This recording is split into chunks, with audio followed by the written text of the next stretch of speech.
Good morning, welcome back to Built by Bo. Today we're doing something a little bit different. We're going to help my neighbor put some PACBRAKE airbags in his 2018 Ram 1500.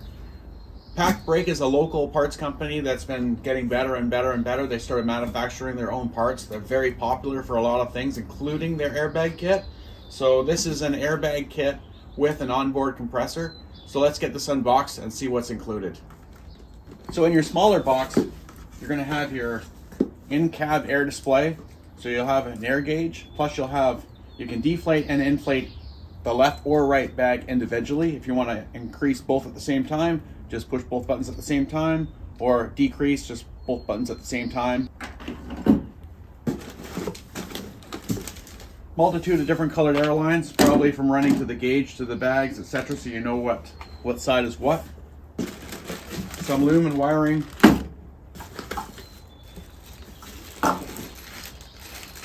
Your hardware kit, and a 12-volt DC air compressor. Now for the second box, we're going to have the airbags,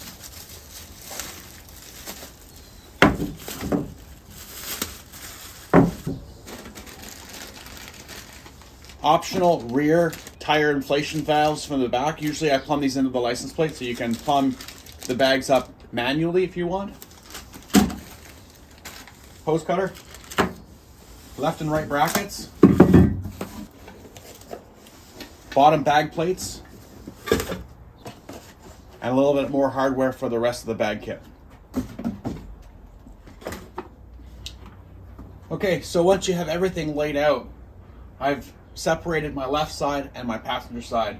The directions are a little bit confusing, but if you read them over and over about 10 times, you can get to figuring it out. Basically, what's really helpful is that in the instructions it always designates a part number, and you can see that there's a part number on each piece, which is really good.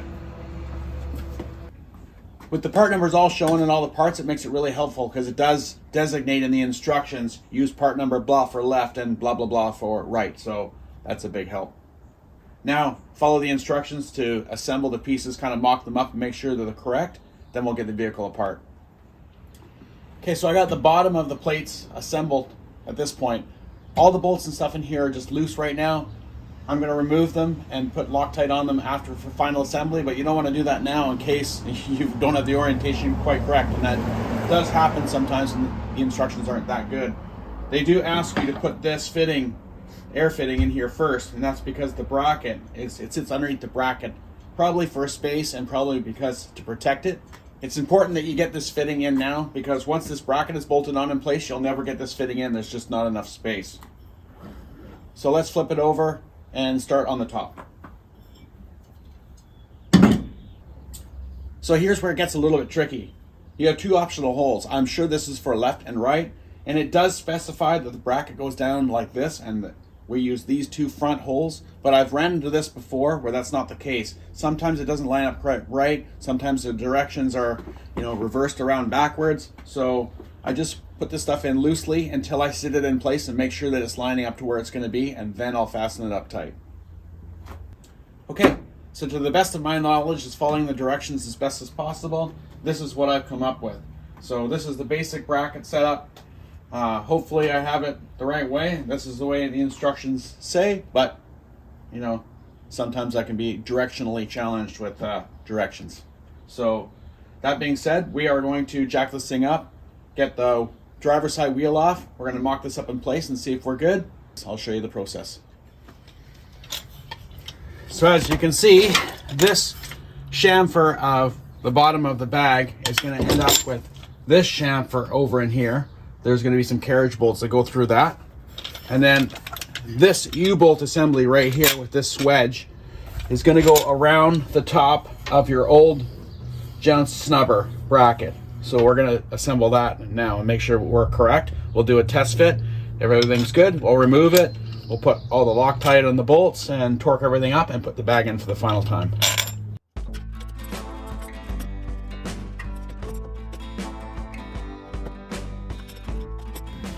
These two tabs right here on the bottom of the bracket, they're going to go underneath this snub plate. And then the carriage bolts will go through this hole right here and line up, so that bracket looks correct.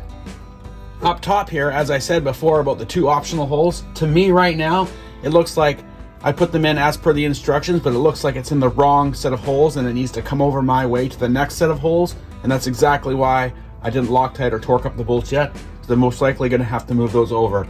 It looks to me like these 2 upper plates right here, the two swedge plates, I think, I have to look at the instructions again, but I think that these are going to go over top of this lip and sandwich this lip in for extra security. I'm going to remove this bag setup right now, move the bracket over to where I think it goes, and reinstall it again for a second test fit.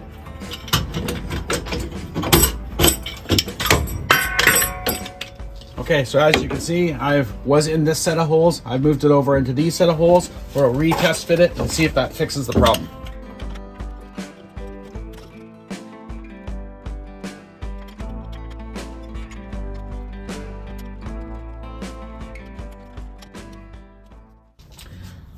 So the second set of holes work perfectly.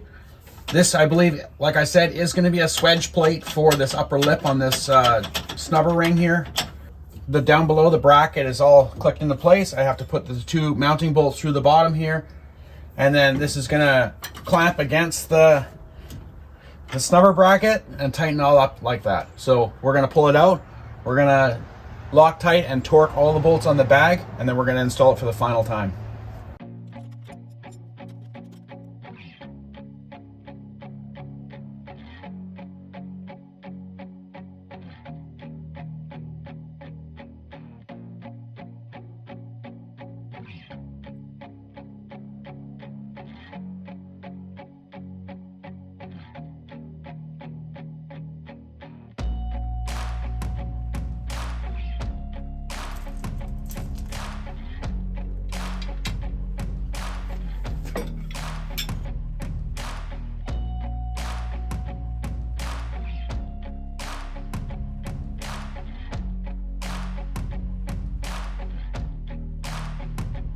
Okay, I'm not gonna lie, these 2 lower bolts were not super easy to get in, but they're in, they're just loosely mounted. Everything looks to me like it's gonna line up really well. I'm not going to button up this side completely until I get the other side Loctited and in place as well. And then I will jack up the suspension a little bit just to take any slack out, so when I'm tightening it up, I'm not fighting any kind of gaps or anything like that, and I know it'll be in place 100%. So I'll get the other side done, and I'll get back to you after that.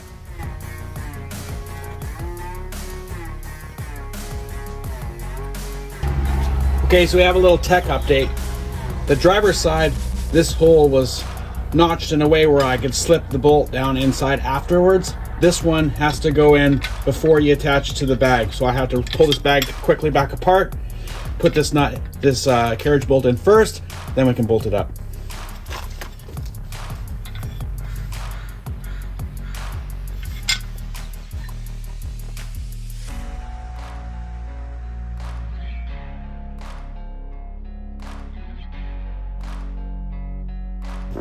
Okay, we're back to the driver's side. We're gonna put this wedge in behind the bump stop bracket. So we got an update. We have the two brackets that I thought were gonna sandwich, sort of do sandwich. We have two brackets, one smaller than the other. The smaller one goes on the bottom, and it is going to locate the ring on the bump stop bracket. The second larger bracket is going to go over top, and it's going to catch the top of the ring and sandwich it down. So I'm going to tighten this up just so the bolts are started. And then we're going to assemble the other bracket here, locate it, make sure everything's good, and then we'll tighten it up. So your final assembly is going to look something like this. You have your U-bolt going through the back of the bracket with this bracket snugging onto the snubber bracket itself. Then if you see here, you've got the lower bracket which locates the ring of the snubber bracket, and then this top one will clamp over top and catch the lip and tighten it down. And then for the bottom, These lips here go underneath that lower bracket, and then you have your 2 bolts that go through, and same for the other side. The one lower bracket on the inboard side right here, that one needs to go on before the lower bracket assembly, or else you have to remove the plate again. Okay, so now I'm just gonna finger tight some of these brackets. I'm gonna put a little bit more weight on it with a jack and make sure that everything is where it's supposed to be, and then I'm gonna tighten everything up.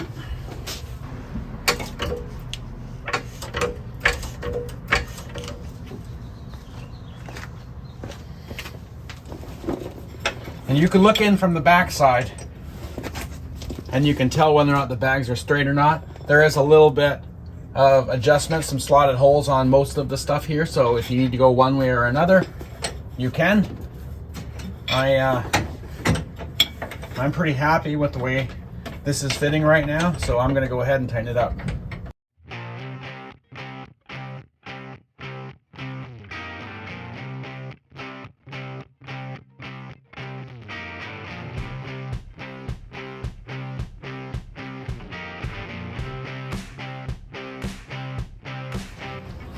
Okay, so from underneath, this is what we're gonna see when we're looking at the bags. Now, you're gonna wanna remember to retorque these after driving a little bit, because they could settle a little bit and just sort of settle into their spot, and you're gonna just wanna go over the bolts and make sure. Your 2 air lines are gonna come off the inboard side of these fittings, so we'll run it up, make sure you leave enough slack in the hoses that it can come up and down with suspension, and you're going to have to go up along the frame once you decide where the compressor is going to mount. I'll probably mount the compressor underneath the hood, and then I have to figure out where to hook the control panel inside, which is going to be really fun, and figure out where we're going to mount the rest of the stuff. I'll see you then.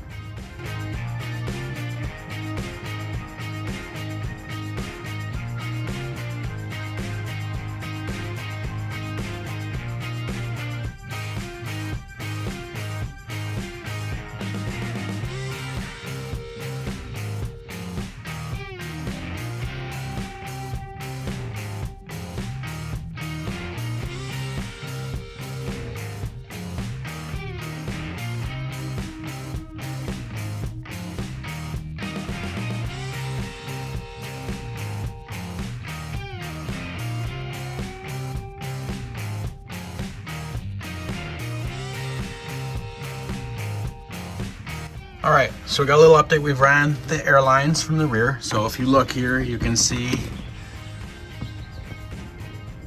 I've plumbed into the right side bag and the left side bag as well. I decided to follow the e-brake cable. It has a natural up and down movement, and it seemed like a nice solid place to mount the cable along. So I mounted it through all the bracketry of the e-brake cable. Anytime it goes through somewhere where it could chafe, make sure that the lines go away from where it could chafe, or fasten them, or put some rubber around them or whatever. So I've gone along e-brake cable. Just make sure you don't attach to the moving part, which I have not. And then I deked over, gone through the frame, put a piece of rubber there for security. And then I'm coming out of the frame there and deking up into the floor right there. I plumbed it in. It's just coming into the compartment inside the cabin. So we've got that plumbed into there for now. I won't have enough time to finish it today. I have to go to work. My buddy needs his truck. So we are probably going to plumb it to inside his center console. I think that's what we're going to do. I don't know if we've made a final decision yet, but that's probably what we're going to do. Okay, truck's sitting on the ground, all the weight on it. I just double checked the lines in here to make sure that you can't see them. Make sure all the lines are still clearing everything. Now that it has loaded weight on the suspension, everything looks good. So we're going to continue on over here to what I've done with the gauges. Now, the gauges come all in pieces, so they want you to cut the red hoses and cut the green hoses and apply the fittings and put your sealant on the hoses and all that stuff. And this is basically, you're going to have your black that's going to come in from your compressor that's going to feed the two switches, and then from there your left and your right switches are going to feed the appropriate bag as needed, and you can inflate and deflate from this switch panel. So we've got that all set up now. Put some sealant on the filter, so that'll have to go in after, once we find a place for the mounting area for the compressor. So actually next is to find out where we're going to mount the compressor. So let's go find a place under the hood to mount the compressor, and I'll show you what I'm doing there. Okay, so the plan is to mount this compressor under the hood. I personally would want it as close to the battery and the fuse box as possible, and in a spot where it can fit, which there isn't much spots that can fit. So I think if I mount it in this area right here, I'm safe. Plus I can run the black supply line down the frame and go up through the same hole in the floor where I put the left and right bag hoses, and I can take that into the switch panel with those ones. So I think that will work good, especially with all the power sources and stuff we have around this area. So my idea was to make a piece of plate that ties in off the master cylinder bolt, and I'll have to make another bracket after I get it into place just to support this one end, and then I'll mount the compressor like this, which will still clear the hood. I can run my feed line back, my wiring can tie into the electrical center as needed. So that's the plan. Okay, welcome back. Next day. So I have made the compressor bracket. I'll show that in the thumbnail up above. And I've now mounted the bracket, and I've mounted the compressor, and I've mounted the air filter for the compressor. So next thing what we're going to do is we're going to run the supplied relay from PACBRAKE. We're going to run the black supply line into the cab with the other two from the bags, and then we have some loom here to cover up anything that might get chafed. Now the compressor is going to go straight over here to the ground. The power is going to hook up to the relay, and then we're going to send two wires back with the supply line and go into the control panel inside. Now as far as routing goes, we pretty much look like this. I have mounted it off that lower stud in the back of the master cylinder, and then I have tied into the air pump here with a bracket that I made, and tied into this bracket just to give this bracket some rigidity up top here because it's a little bit long. And I have put a little piece of heater hose on there just so it doesn't chafe that charge pipe. Now inside the cab, this is where we left off before. We've run the right and left lines in from the two rear bags. I'm now going to plumb that underneath the carpet and into the center console. Now as you can see in the center console, I have drilled 3 holes, and that is for the 2 lines. There's the 2 bag lines, the 1 supply line, and the 2 wires that are going to come into those gauges. And then as you see up above here, I have pre-mounted the gauge display and marked the holes and pre-drilled the holes. So once I run in these wires into this gauge, then at that point I will fasten it in completely for the last time. So I'll get started on this, and then I'll update you as I go. Okay, so we got a little update here. Got the wiring is all done. I mounted my relay on my plate. I've got the power going to the main motor. I've got a power that goes to a fuse to the B positive on the battery. I have one going into the outfitter's relay right here where I plumbed in the 5 amp fuse that they request. And then I've ran the 1 wire that goes all the way back to the switch panel at the back. Though the supply line is run down, strapped down along the frame, and it comes up underneath the truck at the same location as the other hoses. We'll see. So we're coming in under the floor. I've sealed it from the inside at that point there. The hoses come in here through the floor. See, we have that sealed. We ran through there underneath the floor and coming out inside the center console. And now I'm going to plumb the switch. Okay, so there we have it. We're all wired in. Switch is all mounted. Everything's good. So we should be able to pump up 1 gauge. And we can do second needles for the other side. They should stabilize and hold. Or you can do both at the same time.